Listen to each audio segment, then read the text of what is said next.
ఇంకొక అంశం, జగన్మోహన్ రెడ్డి గారు నిన్న ఇంటర్వ్యూలో ప్రస్తావించిన అంశం, రాజశేఖర రెడ్డి గారి పేరును సిబిఐ ఛార్జ్ షీట్లో కాంగ్రెస్ పార్టీ చేర్చింది అని పదే పదే చెప్తున్నాము. ఇటీవల నాకు తెలిసిన విషయమే ప్రజల ముందు గత కొన్ని రోజులుగా బయట పెడుతున్నాము. కాంగ్రెస్ పార్టీ రాజశేఖర రెడ్డి గారి పేరును సిబిఐ ఛార్జ్ షీట్లో చేర్చలేదు. వాస్తవం ఏమిటంటే అసలు రాజశేఖర రెడ్డి గారి పేరు ఎఫ్ఐఆర్లో కూడా లేకపోతే సుధాకర్ రెడ్డి గారు ఎవరైతే ఇప్పుడు ఏఏజీగా ఉన్నారో కొనుగోలు సుధాకర్ రెడ్డి గారు అదే పనిగా రాజశేఖర రెడ్డి గారి పేరు కూడా ఈ కేసులో లేకపోతే, ఛార్జ్ షీట్లో లేకపోతే జగన్మోహన్ రెడ్డి గారు ఈ కేసులలో నుంచి బయటపడటం అసాధ్యము అని సిబిఐ కోర్టులో పిటిషన్ వేశాడు, హైకోర్టులో పిటిషన్ వేశాడు, సుప్రీంకోర్టులో కూడా పిటిషన్ వేశాడు. ఆ మేరకు సిబిఐ రాజశేఖర రెడ్డి గారిని పేరుని ఛార్జ్ షీట్లో చేర్చింది తప్ప కాంగ్రెస్ పార్టీ రాజశేఖర రెడ్డి గారి పేరును ఛార్జ్ షీట్లో చేర్చలేదు. ఇక్కడ గమనించాల్సిన విషయం ఏమిటంటే కొడుకయ్యుండి ఎంత దుర్మార్గం కాకపోతే సొంత తండ్రి పేరుని ఛార్జ్ షీట్లో చేర్పిస్తాడు. చేర్పించిన వ్యక్తిని 5 రోజుల్లో 6 రోజుల్లోనే, ఈయన ముఖ్యమంత్రి అయిన 6 రోజుల్లోనే ఏఏజీ పదవిని కట్టబెడతాడు. ఇది దుర్మార్గం కాకపోతే, ఇది సిగ్గుచేటు కాకపోతే ఏమిటి అని రాజశేఖర రెడ్డి బిడ్డ, రాజశేఖర రెడ్డి గారి అభిమానులు అడుగుతున్నారు. మీరు స్వార్థం కోసం ఈరోజు రాజశేఖర రెడ్డి గారి పేరుని సిబిఐ ఛార్జ్ షీట్లో చేర్పించి ఈ దుర్మార్గపు చర్య చేయడమే కాకుండా మళ్లీ ఆ బురదని ఇంకొకరి మీద పుయ్యాలని చూస్తున్నారు. ఇది సబబు కాదు.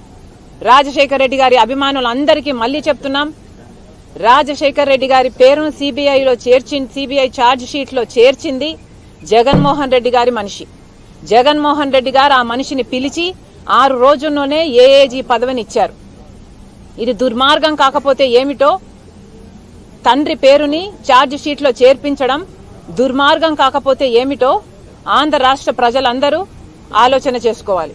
వైఎస్ఆర్ గారి జయంతి రోజున వైఎస్ఆర్ గారి బిడ్డ ఇక్కడ నిలబడి చెప్తుంది, వైఎస్ఆర్ గారి పేరును ఎఫ్ఐఆర్ లో చేర్చింది ఈ కాంగ్రెస్ పార్టీ. వైఎస్ఆర్ అనే 3 పదాలు, వైఎస్ఆర్ అనే 3 పదాలు ఉచ్చరించే హక్కు కూడా, ఉచ్చరించే అర్హత కూడా లేదు ఈ కాంగ్రెస్ పార్టీ. మరి అలాంటి కాంగ్రెస్ పార్టీ రాజశేఖర రెడ్డి గారు చచ్చిపోతే ఏం చేసింది? రాజశేఖర రెడ్డి గారు దోషి అని ఎఫ్ఐఆర్ లో పేరు చేర్చింది కదా రాజశేఖర రెడ్డి గారి పేరును. మరి రాజశేఖర రెడ్డి గారికి కాంగ్రెస్ పార్టీ వెన్నుపోటు పొడవలేదా? రాజశేఖర రెడ్డి గారికి మోసం చేయలేదా? కనీసం రాజశేఖర రెడ్డి గారు హెలికాప్టర్ లో చచ్చిపోతే ఎలా చచ్చిపోయాడు అని ఎంక్వైరీ అయినా చేసిందా కాంగ్రెస్ పార్టీ? అసలు పట్టించుకుందా కాంగ్రెస్ పార్టీ? అంత గొప్ప నాయకుడే 2 సార్లు అధికారంలోకి తెచ్చాడే, కనీసం కృతజ్ఞత ఉందా కాంగ్రెస్ పార్టీకి? బతికున్నప్పుడేమో ఇంద్రుడు చంద్రుడు అని పొగిడాడే, కనీసం చచ్చిపోతే పొగడకపోయారు. ఆ మనిషిని ఎఫ్ఐఆర్ లో చేరుస్తారా దోషి అని? సిగ్గుండాలి కదా. మళ్ళీ ఇప్పుడు కాంగ్రెస్ పార్టీ రాజశేఖర రెడ్డి గారిని బొమ్మ పెట్టుకుని మళ్ళీ ఓట్లు అడుగుతుందా? కాంగ్రెస్ పార్టీ మనిషి రాజశేఖర రెడ్డి గారు? అసలు రాజశేఖర రెడ్డి గారు బ్రతికే ఉంటే ఈరోజు కాంగ్రెస్ పార్టీ మీద ఉమ్మేసేవాడు. కాబట్టి జగన్మోహన్ రెడ్డి గారు ఈ 2 విన్న తర్వాత మనిషిని పిలిచి నాకు ఒక్కటి అనిపిస్తుంది, ఊసర విల్లి కూడా సిగ్గుతో తలదించుకుని పరారవుద్ది మానవుల మధ్య నుంచి. ఈ పరిస్థితి చూస్తే chameleon would be ashamed of itself and runs away from the public. మీరు ముందర నేను చూపించినటువంటి 2 వీడియోలు మీరు చూశారు, ఆంధ్ర రాష్ట్ర ప్రజలు చూశారు. కాంగ్రెస్ పార్టీ తన తండ్రి సిబిఐ ఛార్జ్ షీట్లో చేర్పించిందని తన నోటి గుండా చెప్పినటువంటి షర్మిల గారు కాంగ్రెస్ పార్టీ మొహాన ఊస్తారని చెప్పిన షర్మిల గారు లాస్ట్ వీడియో చూశారు కదండి, జగన్మోహన్ రెడ్డి గారు దుర్మార్గం వాళ్ళ తండ్రిని చేర్పించారని. ఇంత నిస్సిగ్గుగా నిర్లజ్జగా ఆ విధంగా మాటలు మారిస్తే ఓసరి విల్లి కూడా సిగ్గుతో తలదించుకొని పారిపోదా అని అడుగుతున్నా నేను. ఈ పరిస్థితులు నిజంగా ఓసరి విల్లి చూస్తే ఈ మానవుల నుంచే పారిపోతాం. ఇది ఈ వైరుధ్యం మీకు చూపించాలని చూపించాను. దీనిలో శంకర్రావు రాసినటువంటి లెటర్లో రాజశేఖర్ రెడ్డి గారిని ఎంత దుర్మార్గంగా రాశాడో, this is the basis for honourable high court of AP to take it is a form of writ, in the form of writ. The entire, I am reading a particular para, the entire exercise clearly shows that gratification amounts for has exerted influence with Dr. Y.S.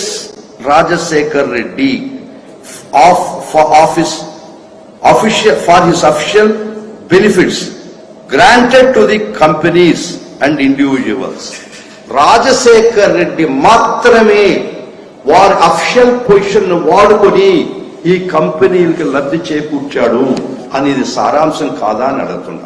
ఈ letter Rajasekhar Reddy మాత్రమే ఇది చేశాడు అని చెప్పింది లేదా, చెప్పలేదా? ఇది మీకు అర్థం కాలేదా? మొన్న చెప్తే లెటర్ చూపించలేదు, కానీ సెకండ్ లెటర్ డేట్ కూడా చెప్పాను. That was taken in the form of writ and writ order కూడా చెప్తానండి. Beneficiaries of benevolence of Sri Y.S. Rajasekhar Reddy has paid kickbacks to Y.S. Jagannath Reddy, who has exercised his personal influence with his father and benefited them. ఇది రాజశేఖర్ రెడ్డి గారి గురించి రాశారా లేదా? ఈ letter లో most of it says the complicity of doctor YS Rajasekhar Reddy garu. ఎంత దాచిపెడతారండి? Men may lie, but records will not lie. మనుషులు వాళ్ళ స్వార్థాని కోసం, వాళ్ళ అవసరాల కోసం రెండు నాలుగులతో ఎన్ని మాటలైనా మాట్లాడవచ్చు. This is the record I'm putting before the public of Andhra Pradesh. ఈ రికార్డు ఆంధ్ర రాష్ట్ర ప్రజల యొక్క వారి ముందర పెడుతున్నది. వారు ఏం మాట్లాడారు? ఇందాక 2 వీడియోలు చెప్పారు.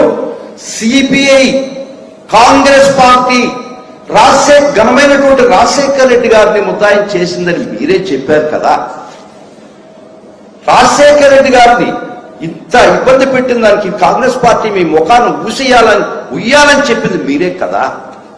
3వ వీడియోకి వచ్చే తలకి ఇంత దుర్మార్గంగా, అన్యాయంగా వైఎస్ జగన్మోహన్ రెడ్డి గారు పెట్టించారని చెప్తే ఎంత నీచానికి ఒడిగడుతున్నారో అది మీకే అర్థం కావాలి.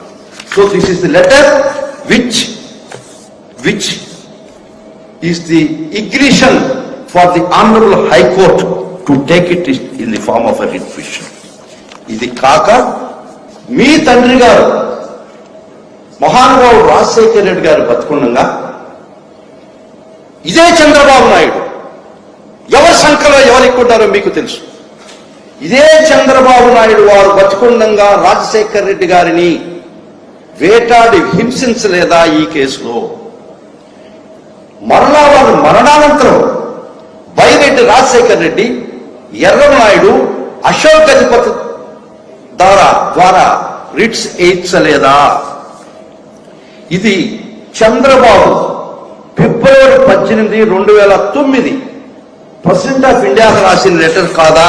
Therefore we urge your excellency to direct the concern for initiating prosecution against Dr. Y.S. Rajasekhar Reddy, Chief Minister of Andhra Pradesh. Shankar Rao మీద చెప్పబడి ఉన్న ఎలిగేషన్స్, కోర్టులో అఫిడవిట్ ద్వారా మీరు శంకర్రావు ఇచ్చినటువంటి ఎలిగేషన్స్, ఇది 2009 వీరు ప్రెసిడెంట్ ఆఫ్ ఇండియాకి రాసిన లెటర్ కాదా? రాజశేఖర రెడ్డి గారిని ప్రాసిక్యూట్ చేయండి ఈ అఫెన్సెస్ కి అని చెప్పిన లెటర్ ఇది కాదా? ఈ లెటర్స్ అయిపోయిన తర్వాత గౌరవ ఆంధ్రప్రదేశ్ హైకోర్టు 2 రిట్లుగా స్వీకరించింది, 3 రిట్లుగా. WP నంబర్ 794 అనేది శంకర్రావు లెటర్ల మీద తీసుకున్నటువంటి రిట్. 6604 of 2011. ఇది ఎర్రనాయుడు, అశోక్ గజపతిరాజు, బైరెడ్డి రాజశేఖర్ రెడ్డి పిటిషనర్స్ గా వేసిన రిటర్న్ తీసుకున్నటువంటి గౌరవ హైకోర్టు. ఇంకో రిటర్న్ వేస్తున్నారు. ఈ 3 రిట్ల మీద చెప్పినటువంటి కామన్ ఆర్డర్ ఇది కాదా? ఇది 3 రిట్ల మీద తీసుకున్నటువంటి కామన్ ఆర్డర్ నేను చదువుతానండి.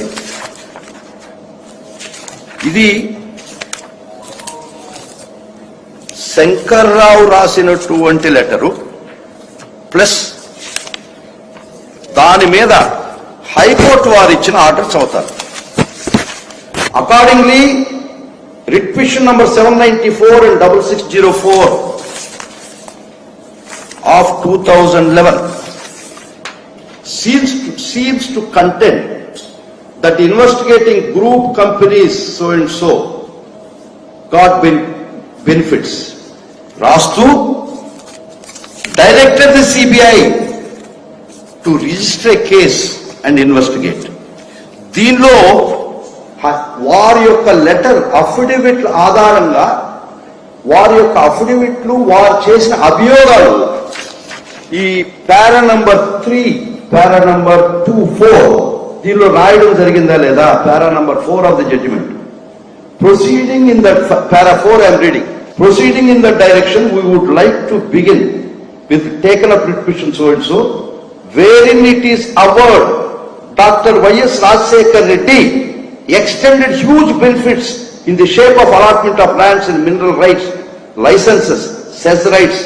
ఈ యొక్క ఆర్డర్ సారాంశము మీరు ఇచ్చిన అఫిడవిట్, మీరు అంటే మీ కాంగ్రెస్ పార్టీ, తెలుగుదేశం పార్టీ ఇద్దరు కలిసి వేసినటువంటి రిట్లు సారాంశం ఈ విధంగా ఆర్డర్ వచ్చిందా లేదా? ఈ యొక్క allegations doctor YS Rajasekhara Reddy గారి మీద మీరు అభియోగం పెడితే అది పారా నంబర్ 4 లో రాసిందా లేదా? వేర్ ఇట్ ఈస్ అబౌట్ అంటే చెప్పబడి ఉంది that YS Rajasekhara Reddy extended huge benefits in the shape of allotment of lands etcetera. ఇది రాజశేఖర రెడ్డి గారిని ముద్దాయిలు చెయ్యాలా అని గవర్నమెంట్ లేదా? ఈ విధంగా ఇది 10/8/2011 ఈ ఆర్డర్ ఇచ్చింది 10/8/2011. తర్వాత 17 ఇదే హైకోర్టు ఆర్డర్ ని బేస్ చేసుకొని 10/8/2011 హైకోర్టు ఆర్డర్ ఇచ్చింది. శంకర్రావు వేసిన అఫిడవిట్స్, బైరెడ్డి రాజశేఖర రెడ్డి వేసిన అఫిడవిట్, ఎర్రనాయుడు వేసిన అఫిడవిట్ అండ్ అశోక్ గజపతిరాజు వేసినటువంటి అఫిడవిట్స్ మీద 10/8/2011 ఆర్డర్ ఇస్తే 17/8/2011 కేసు రిజిస్టర్ చేయలేదా సిబిఐ? దీనిలో చాలా స్పష్టంగా చాలా స్పష్టంగా this is page number 9, 17/8/2011 I read it అండి. యాజ్ ది 52nd రెస్పాండెంట్ అంటే Jaganmohan Reddy alleging misuse of powers by late Y.S. Rajశేఖర్ Reddy, the then Chief Minister of Andhra Pradesh, under the influence of his son and రాశారా లేదా? ఈ FIR registration చేసిన దానికి reason high court order. హైకోర్టులో రాజశేఖర్ రెడ్డి గారి ప్రమేయం చెప్పలేదా?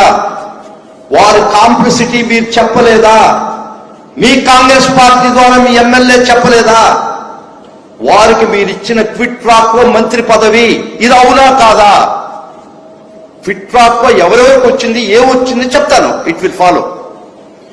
ఈ శంకర్రావు అనే కాంగ్రెస్ ఎమ్మెల్యే రాజశేఖర్ రెడ్డి గారిని, వైఎస్ జగన్మోహన్ రెడ్డి గారిని వేటాడిన దానికి వారికి చెందిన క్విట్ ప్రాక్వో ఆ రోజు మంత్రి పదవి అవునా కాదా? ఏ మాత్రం మీ హృదయం ఉన్న గుండె మీద చేసుకొని చెప్పండి, ఇది అవునా కాదా? I'm saying everything by record. ప్రతి అక్షరం నా గుండెల్లోంచి అనేది ఈ రికార్డు పూర్వకంగా చదువుతున్నాను. నెక్స్ట్ పారా. ఈ విధంగా ది సెకండ్ రిట్ పిటిషన్ అంటే ఎర్రనాయుడు వేసింది 6604 of 2011 with several annexures was filed by Sri K. Erranayudu, son of Dali Naidu, MP by then he was MP, so place, and 2 others during the second week of March 2011 against Union of India represented by his Secretary Home, New Delhi, and 10 others with Y.S. Jagan Mohan Reddy, son of late Y.S. Rajshekhar Reddy of so and so. Y.S. Jagan Mohan Reddy exercised undue influence over his father, the then Chief Minister of AP, Y.S. Rajshekhar Reddy. ఈ FIR ఏ విధంగా తయారైంది, how this was born, how this came into existence, it is an order of the Honorable High Court. What made the Honorable High Court to pass an order on 10/8? Basing on your affidavits. So total గా మీరు రాసినటువంటి letter, మీరు అంటే మీ పార్టీకి సంబంధించినటువంటి శంకర్రావు, రాజశేఖర్ రెడ్డి మీద ఎత్తుకోవడం తన లెటర్లో రాసి లేదా సర్క్యులేట్ చేసి ఒకసారి చూసుకోండి. రాజశేఖర్ రెడ్డి గారు చేశాడు ఈ పని, మీ ఎమ్మెల్యే రాయలేదా ఆ లెటర్లో? దాన్ని బేస్ చేసుకుని అఫిడవిట్స్ ఇవ్వలేదా? ఆ అఫిడవిట్ ప్రకారమే హైకోర్టు ఆర్డర్ వచ్చింది లేదా? ఆ ఆర్డర్ ప్రకారం ఎఫ్ఐఆర్ లో రాజశేఖర రెడ్డి గారి ప్రస్తావన వచ్చారా లేదా? ఎవరు చేశారండి? మీకు తెలియక కాదు, మీకు ఆ ముందర చూపించిన 2 వీడియోలో మీరే ఒప్పుకున్నారు. కాంగ్రెస్ పార్టీ రాజశేఖర రెడ్డి గారిని సిబిఐలో ముద్దాయం చేసిందని మీరు ఒప్పుకున్నారు. మీ రాజకీయ లబ్ధి కోసం, మీ వ్యక్తిగత స్వార్థం కోసం, మీ వ్యక్తిగత ప్రయోజనాల కోసం, ప్రస్తుత ప్రయోజనాల కోసం మీరు మాట మార్చారు. రికార్డ్స్ మాట మార్చవే. మళ్ళా నేను మొన్న రైస్ చేశాను. ఏం రైస్ చేశాను? తర్వాత నేను ఈ అన్యాయం చూడలేక, ఈ అక్రమాన్ని చూడలేక, ఈ లీగల్ ఇంజస్టిస్ చూడలేక, a thought crept into me, an idea got into my mind after reading business and secretariat rules. ఆ బిజినెస్ అండ్ సెక్రటరియట్ రూల్స్ లో ఏమి చెప్పబడిందంటే, ఏ జీవో ఎవరు ఇస్తారో ఆ మంత్రి, ఆ సెక్రటరీ మాత్రమే రెస్పాన్సిబుల్ అని ఉంది. Chief minister is not responsible, though is a chief minister. వారు చీఫ్ మినిస్టర్ హోదాలో ఉన్నా కూడా జీవో వారుగా నిశ్చించే రెస్పాన్సిబుల్. ఈ 26 జీవోలు రాజశేఖర రెడ్డి గారు ఎక్కడా ఇవ్వలేదు. మీకు తెలుసా తెలీదా? తెలవకపోతే నేను పంపిస్తా మీకు అంత record. 26 GOs were never issued by the legend like Rajasekhara Reddy garu. This was issued by the ministers and secretaries. వాళ్ళు జీవోలు ఇచ్చినటువంటి మంత్రుల్ని, సెక్రటరీని ముద్దాయి చేయకుండా రాజశేఖర రెడ్డి గారిని, జగన్మోహన్ రెడ్డి గారిని మీరు ఎట్ట ముద్దాయి చేస్తారు? ఇది చట్ట సమ్మతం కాదు అని మాత్రమే నేను సిబిఐ కోర్టులో కేసు వేయడం జరిగింది. సర్క్యులేట్ చేయండి వాళ్ళకి. ఎంత దుర్మార్గమైన అబద్ధం చెప్తారమ్మా మీరు. నేను ఈ కేసు మీకు పంపిస్తా. SR number 3882 of 2011. This was filed in December 2011. 8వ నెలతో మొత్తం వారి గురించి, వారి ప్రమేయం గురించి, రాజశేఖర రెడ్డి గారి కాంప్లిసిటీని గురించి, వారి కాంప్లిసిటీని గురించి లెటర్స్ ద్వారా, శంకర్రావు వేసినటువంటి అఫిడవిట్ ద్వారా, వారి రిట్లో, ఎర్రనాయుడు వేసిన రిట్ ద్వారా మీరు రాజశేఖర రెడ్డి గారిని ముద్దాయించి వారి యొక్క ప్రమేయం చెప్పబడిందా లేదా? ఇప్పుడు దాకా చెప్పింది అదే. ఇది అక్రమం, అన్యాయం అని నేను జీవోను ఇచ్చిన మంత్రుల్ని, సెక్రటరీని ముద్దాయి చేయకుండా వీరిద్దరిని ఎట్ట మీరు ప్రమేయం రాస్తారని నేను పోరాడామ్మా. అది మీరు ఎట్ట ట్విస్ట్ చేస్తారు? దుర్మార్గం ఇది. నేను రాజశేఖర రెడ్డి గారిని ముద్దాయం చేయమని